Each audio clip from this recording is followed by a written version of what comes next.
Everyone thinks the danger comes from the giants, the superstars, the teams on the billboards, the nations FIFA builds entire marketing campaigns around. But World Cups have a habit of exposing something uncomfortable. The more attention a favorite gets, the more pressure follows, and sometimes that pressure becomes the story, not the victory, not the celebration, the collapse. That's why there are 3 potential upsets lurking beneath the surface of this tournament that almost nobody is taking seriously enough. Not because they're guaranteed to happen, but because if they do happen, they could completely reshape the competition before most fans even realize what's happening. And the first one involves a team that many people expect to cruise through its group without breaking a sweat. Portugal. On paper, Portugal should have no problems. Their squad is stacked with talent. Their players compete at the highest levels of club football. Their expectations are massive. Their reputation is enormous. But that's exactly where the first warning sign appears, because talent and tournament dominance are not the same thing. They never have been. Every World Cup features at least one favorite that walks into a match expecting control and suddenly discovers that the opponent has no intention of following the script. That's when things become dangerous. Not because the underdog is better, because the underdog is free, and few teams enter a tournament with less pressure and more motivation than DR Congo. For years, African football has produced moments that nobody saw coming. Teams dismissed before kickoff suddenly become impossible to play against. Players who receive little international attention start performing like stars. Entire squads feed off being underestimated. We've seen it happen before, and the reason it keeps happening is surprisingly simple. The favorite has everything to lose. The underdog has everything to gain. That psychological difference matters more than people realize. Imagine Portugal entering the match expecting an early goal. Imagine 20 minutes passing without one, then 30, then 40. Suddenly the favorite isn't playing football anymore. They're playing against expectations. Every misplaced pass feels bigger. Every missed chance feels heavier. Every minute increases the tension. Meanwhile, DR Congo becomes more confident with every second that passes. What starts as a routine group stage game can quickly become a mental battle, and once panic enters the equation, strange things happen. Portugal has experienced pressure before, enormous pressure, but tournament football punishes hesitation. One defensive mistake, one counterattack, one unexpected goal. That's all it takes. The story changes instantly. Suddenly the question isn't whether Portugal can win the group, it's whether they're in trouble, and that's why this upset feels more realistic than many people want to admit. Not because Portugal lacks quality, because expectations can become a trap. But as surprising as DR Congo upsetting Portugal would be, the second potential shock might be even more uncomfortable for football's biggest hype machine, England. Every major tournament begins with familiar headlines. This could be England's year. This generation is different. The squad is deeper than ever. The talent is undeniable. And to be fair, much of that is true. England consistently produces world-class players. Their squad value is enormous. Their depth is remarkable. Yet every tournament creates the same question. Can they handle the pressure when expectations reach their highest point? Because while England often enters tournaments carrying excitement, Croatia enters carrying something else: experience. And experience has a habit of ruining predictions. Croatia has spent years doing things they supposedly weren't supposed to do. People doubt them. They advance. People underestimate them.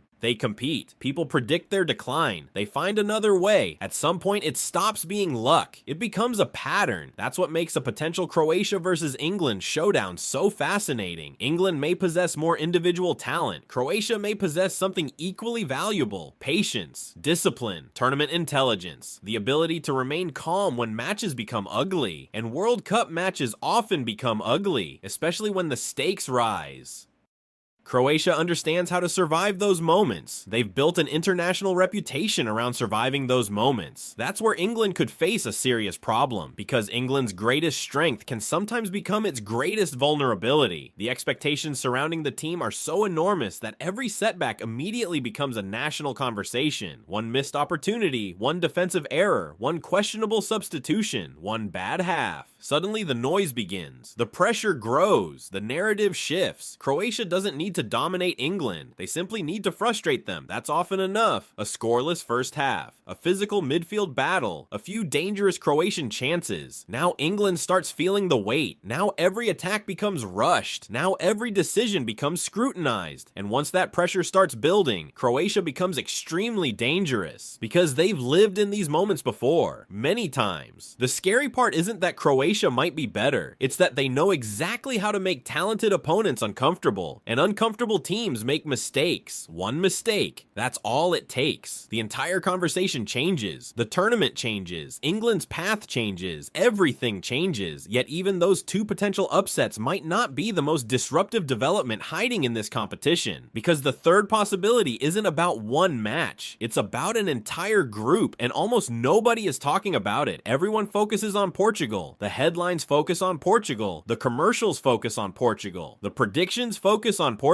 But that's creating a strange blind spot. Colombia. For some reason, Colombia continues operating just outside the center of the conversation. And historically, that's often where dangerous teams live. Away from the spotlight, away from the pressure, away from the expectations. The assumption seems to be that Portugal controls the group. Everything else is secondary. But what if that assumption is wrong? What if the real battle isn't about who finishes second? What if it's about who finishes first? That's where things become interesting, because group stages are fragile. Fans often treat them like formalities. They're not. One unexpected draw can alter everything. One dropped result can create a completely different set of scenarios. One upset can flip an entire group upside down. And if Portugal slips early, Colombia suddenly finds itself in a position few people predicted. Control, momentum, belief. Those three things are incredibly powerful in tournament football. Teams don't just advance because they're talented. They advance because they gain confidence at the right time. Confidence changes everything. Players take risks. Managers become bolder. The squad starts believing bigger achievements are possible. And once belief spreads through a tournament team, predictions start looking very fragile. The fascinating part is that Colombia doesn't need a miracle. That's what makes this possibility so dangerous. Miracles are rare. Opportunities are not. If Portugal drops points somewhere along the way, Colombia can capitalize. If Colombia starts strongly, pressure shifts. If pressure shifts, expectations shift. And suddenly the favorite is chasing instead of leading. That's a completely different tournament. Now here's the strongest argument against all of this. Favorites are favorites for a reason. Portugal has superior talent. England has superior talent. The rankings exist for a reason. The odds exist for a reason. Most of the time, the stronger team wins. That's true, but World Cups aren't remembered for what usually happens. They're remembered for what nobody expected. That's the entire point. Nobody talks about tournaments years later because the favorites comfortably handled business. People remember shocks. They remember collapses.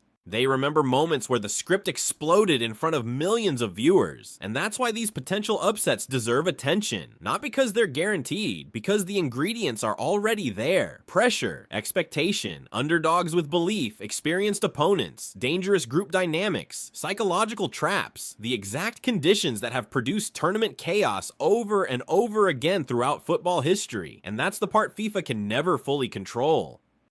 Marketing campaigns can promote stars, commercials can promote favorites, predictions can promote giants. But once the matches begin, none of that matters. The World Cup has always belonged to uncertainty. That's what makes it special, that's what makes it brutal, and that's what should worry every favorite in this tournament. Because somewhere in the background, while everyone is watching the big names, the underdogs are waiting. DR Congo is waiting, Croatia is waiting, Colombia is waiting, and if even one of these scenarios becomes reality, the biggest story of the World Cup won't be who was supposed to win. It will be who nobody expected to challenge them in the first place. So which upset feels most likely to you? DR Congo shocking Portugal, Croatia knocking off England, or Colombia taking control of Portugal's group? One of them may sound unlikely today. That's usually how World Cup surprises begin.